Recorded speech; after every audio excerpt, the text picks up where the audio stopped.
Earlier in this newscast, new health concerns of possible but rare blood complications with the Johnson & Johnson coronavirus vaccine. They've prompted federal regulators to recommend a pause on administering it. And joining us now to offer his insights on today's decision, Dr. Mauricio Heilbron, who is a vascular surgeon at St. Mary Medical Center, Long Beach, and Los Alamitos Medical Center. And doctor, thank you so much for joining us. My pleasure. Nice to be back. So, doctor, the first question, what is your reaction then to the decision to pause administering the Johnson & Johnson vaccine? I'm looking at it as something positive. This shows that people are out there paying attention. It's a pause, and I think it's the smart thing to do. I wouldn't be surprised if we get up and running pretty quickly, though. Yeah, and another question is, what does this do in terms of the nation's race to vaccinate people and, sort of stay ahead of the virus and all these variants? Anything that's going to keep shots getting into people's arms is bad. And I have a feeling once we gather some more information, remember, this is only in 6 people, 6 patients out of 6.8 million. And the condition we're talking about normally occurs in 5 out of every million people.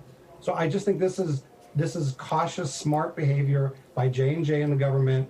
Let's get a little bit more data. I bet you in a day or two, we're going to learn a lot more about what's going on, and we'll be able to restart the vaccine program pretty soon. That's just based on the data we have now. And that is good to hear. And I'm glad you pointed out those numbers, 6 patients out of nearly 7 million shots administered. What can you tell us then about the blood clot side effects that did occur in the very small amount of patients?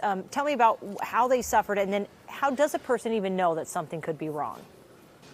Yeah, we got to be a little careful calling it a side effect. This is a blood clot that's very rare, and it's a blood clot that happens in your brain. It's strange that of all 6 patients, all of them are women, all of them are between the age of 18 and 48. And what we know about this particular type of clot is it tends to happen in pregnant women, people with cancer, people with lupus, people with other medical problems. And don't be surprised if in a day or two we find out that there's something completely different that caused this, had nothing to do with the vaccine.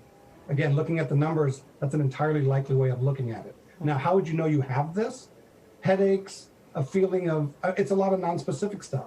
And we have to be really careful because now everybody out there who's got the vaccine is going to think they have a blood clot. That's not it. It's very nonspecific feelings of headaches. You know how they tell people, are you having a stroke? And there's all those different things you can have when you're having a stroke.